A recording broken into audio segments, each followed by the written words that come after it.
दीपसूर्याग्निरूपस्त्वं तेजसः तेज उत्तमं गृहाणं मत्कृतां पूजा सर्वभवः. तर याचा मराठीत अर्थ असा होतो, हे दीपा, तू सूर्यरूप व अग्निरूप आहेस. तेजामध्ये तू उत्तम तेज आहेस. माझ्या पूजेचा तू स्वीकार कर आणि माझ्या सर्व इच्छा पूर्ण कर. तर आज दीप अमावास्या, यालाच गताहरी अमावास्या किंवा ठाणवई अमावास्या असेही म्हणतात. आणि तीच पूजा आता माझी चाललेली आहे. अगदी साध्या सिंपल पद्धतीने मी करते. ज्या पद्धतीने मी करते नेहमी ती तुमच्याशी शेअर करते. माझ्याकडे रोजच्या वापरातील जेवढे दिवे आहेत तेवढ्यांची मी पूजा केली. रोजच आपण संध्याकाळच्या वेळेला शुभंकरोती म्हणतो, तेव्हा दीपज्योती नमोस्तुते म्हणतो, तेव्हा तिथे आपण दिव्याला नमस्कार करत असतो. पूर्वीच्या काळी कसं होतं, म्हणजे लाईट वगैरे नव्हती, त्यामुळे म्हणजे इलेक्ट्रिसिटीची सोय नव्हती, त्यामुळे असे दिवे किंवा कंदील लावले जायचे. आणि मग हा महिना म्हणजे आषाढ महिना म्हणजे पाऊस पाण्याचा, आणि पुढचा श्रावण महिना हा व्रतवैकल्यांचा महिना. तर त्याआधी हे सगळे दिवे वगैरे काढून घासून तर त्याची पूजा करायची, कारण त्यामुळे आपल्याला प्रकाश मिळत असतो आणि त्याचे ते आभार मानायचे असतात. आपल्या संस्कृतीमध्ये सगळ्याचेच आपण आभार मानतो, अगदी पशु पक्षी वृक्ष, अगदी दिव्याचे. कारण आपली जेव्हा लाईट जाते तेव्हा आपल्याला त्याचं महत्त्व समजतं. आणि आत्ताच्या काय तर ट्यूबलाईट वगैरे आपण पुसल्या पाहिजेत अशा दिवशी. तर इथे मी काय करून घेतलं सांगते. अमावास्या होती, त्यामुळे जे काय माझ्याकडे देव आहे त्यांना अभिषेक घालून घेतला आहे. आणि सुरुवातीला जो मी मंत्र म्हटलेला आहे तो दीप अमावास्या दिवशी 11 वेळा म्हणते. 108 वेळा म्हटलं तरी चालतं, पण आपल्याला एवढा वेळ मिळत नाही गृहिणींना, तर मी 11 वेळा म्हणते. आणि मी खिरीचा नैवेद्य केलेला देवाला दाखवण्यासाठी. तर ती माझी सगळी पूजा मी पूर्ण केली. आणि हा दिवा मी तुळशीकडे लावते, बऱ्याच वेळा बघितला असेल तुम्ही व्हिडिओमध्ये, तर त्याची पूजा करून घेतली. ही सगळी पूजा मी रविवारी सकाळी केलेली आहे, कारण 4:30पर्यंतच अमावास्या होती, त्यामुळे सकाळी केली. नाहीतर संध्याकाळच्या वेळेस दीपपूजा असली की करते, पण मग अमावास्या तोपर्यंत असली तर मग ते करते, कारण 4:30ला संपणार होती म्हणून मी सकाळीच करून घेतली. आणि शनिवारीच काय केलं, जाळी जळमटं जी होती ते झटकून वगैरे घेतलेलं होतं, सगळं स्वच्छ करून घेतलेलं होतं. घरात जी काय जाळी जळमटं असतात ती काढून स्वच्छ केलेलं, म्हणजे मग रविवारी म्हटलं घाई होणार नाही.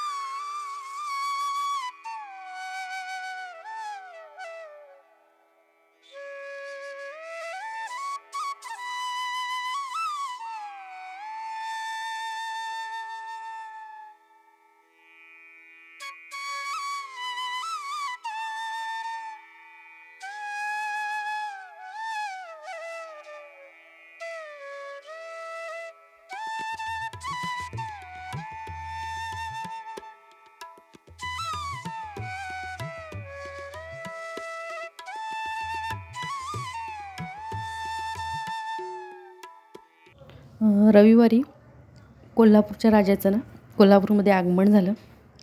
तर किती जल्लोष आहे आणि किती गर्दी आहे.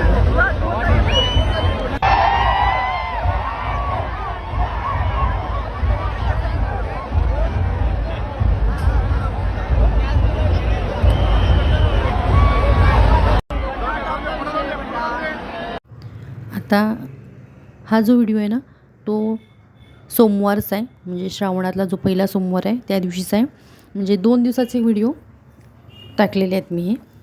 तर अभिषेक घालून घेते शंकराच्या पिंडीवर. आधी पाण्याचा अभिषेक म्हणजे जलाभिषेक शंकराच्या पिंडीवर घालून घेतला आणि मग दुधाचा.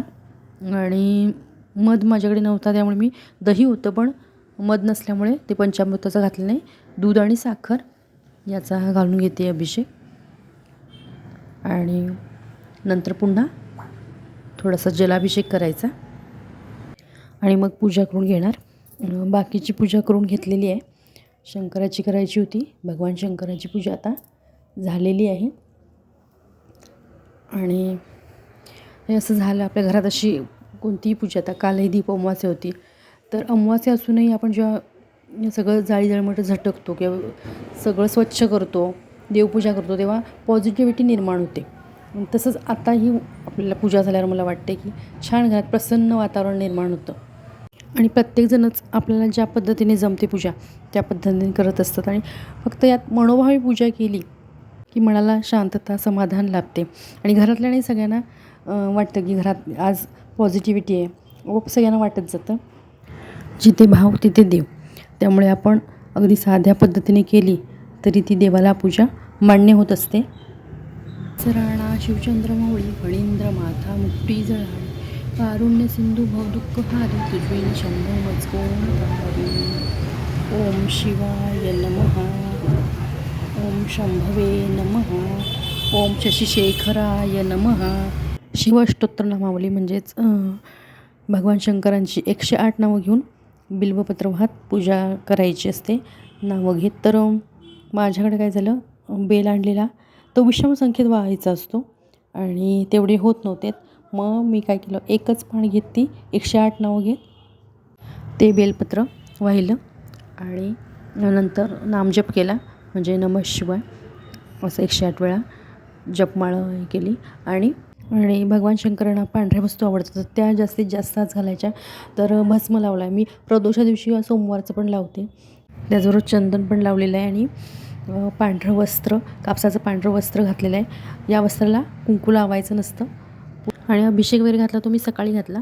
आणि ही वेळ आहे ती आता संध्याकाळची आहे. संध्याकाळच्या वेळेला थोड्या सेवा केल्या, कारण एकदम मग एकाच वेळेला सगळ्या होत नाहीत घरातलं काम वगैरे, त्यामुळे संध्याकाळी थोडं केलं. तर आज श्रावण सोमवार आणि श्रावणातला पहिला सोमवार.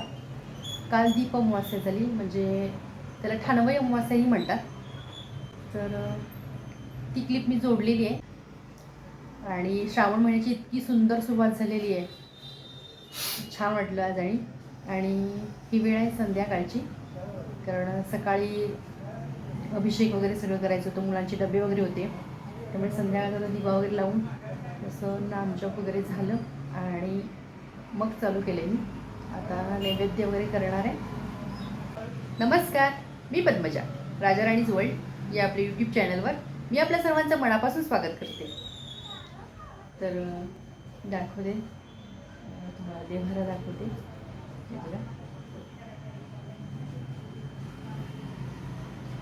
दुसरे दिवा वगैरे सगळं लावून झालेलं आहे आणि आता नैवेद्याला सुरुवात करते. इथे मी कुकर लावून घेतलं आहे. कुकरला काय केलं आहे, डाळ आणि भात दोन्ही लावले. डाळीची आमटी करणार आहे. जरा तिखट असलं की बरं वाटतं, कारण गोड असलं की त्याच्यावर जरा तिखट असं, म्हणून डाळीची आमटी करणार आहे. कुकर झाला की मग आमटी टाकते. तर आत्ता मी तुमच्याशी खीर शेअर करणार आहे. खीर अगदी झटपट होते, म्हणजे कुणी आपल्याला आलं आणि आयत्या वेळेला काहीही करायचं म्हटलं, म्हणजे शिरा करायचं तर रवा वगैरे भाजायला पाहिजे, शेवयाची खीर म्हटलं शेवया पाहिजे, पुरणपोळीचं तर काय आधीच तयारी पाहिजे. म्हणजे असे गोड पदार्थ जे आहेत ते, शेवयांची खीर त्यातल्या आटपते झटपट, पण शेवया वगैरे घरी पाहिजे असं होतं. ह्याला पण एक गोष्ट लागते बाहेरची, पण अगदी झटपट, म्हणजे अगदी झटपट 5 ते 10 मिनटात होऊन जाते. तर चला आपण खीर करायला स्टार्ट करूया. तर खारी दिसते म्हणून सोमवार आणि खारी काय दाखवत आहेत, शाकाहारी खायचा प्लॅन आहे का? शाकाहारी खायची नाही आहे. तर खारीपासून नैवेद्यासाठी जो गोड पदार्थ तो खारीपासून करणार आहे. शेअर करते. दूध तापत ठेवले त्यासाठी, कारण बाकी सगळं आवरलेलं आहे. चहा वगैरे पूजा पण आता शेअर केली आणि कुकर झालेला आहे. दाखवू तुम्हाला. आमटी करायची आता, आधी खीर करून घेते पहिली, तर शेअर करते.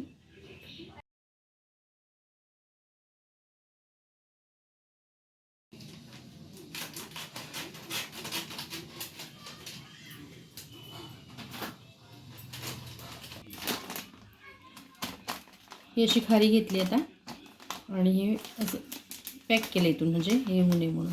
तर एवढी खारी लागणार नव्हती, थोडी करणार. तर हे असं लाटणे आहे.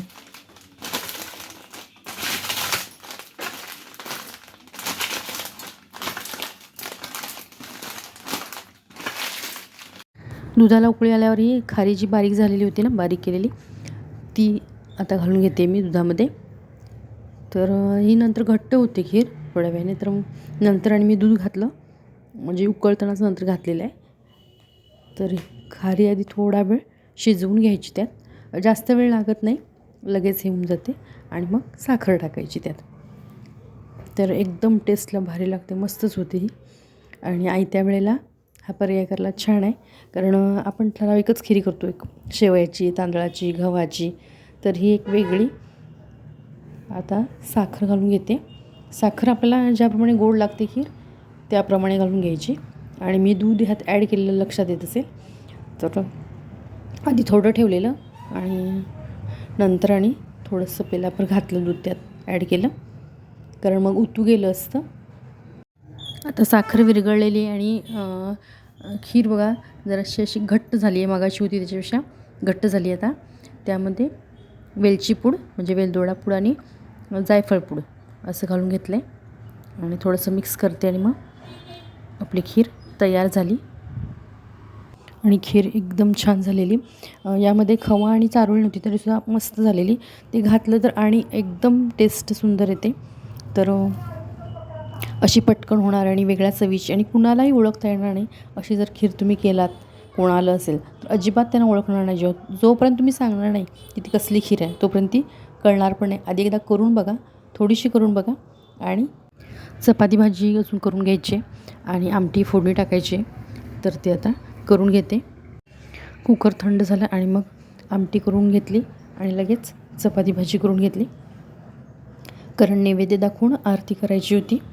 त्यामुळे लवकरच आटपलं आज.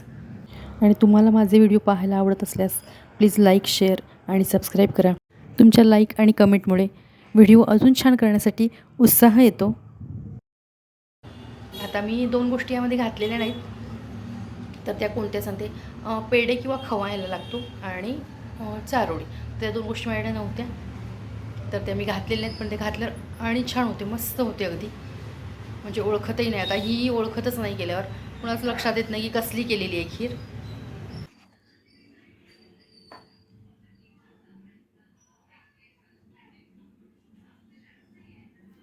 सगळं आवरलेलं आहे. साखर वगैरे भरून घ्यायची, आता ती भरून घेते.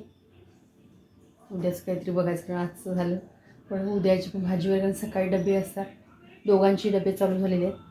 त्यामुळं दोघांच्याही डब्याचं बघायला माझी भाजी वगैरे ते बघते आता. नैवेद्य दाखवून वगैरे झालेलं आहे. नैवेद्य दाखवून जेवण वगैरे झालेलं आहे, आवरलेलं आहे. तर ती साखर आता काय केलं, खिरीला वापरलेली, ते आता काढून घेते. भाजीचं वगैरे बघून ठेवते, कारण आमटी भात वेळानं केलं तरी चालतो, पण चपाती भाजी नाश्ता देणं लवकर लागतो. तर आजचा व्हिडिओ आवडल्यास नक्की लाईक, शेअर आणि आपल्या यूट्यूब चॅनलला अजूनही सबस्क्राईब केलं नसल्यास प्लीज सबस्क्राईब करा. किंवा हा व्हिडिओ तुम्ही नवीनच पाहत असल्यास प्लीज सबस्क्राईब करा. पुन्हा भेटू अशाच एका नवीन व्हिडिओसोबत. तोपर्यंत नमस्कार.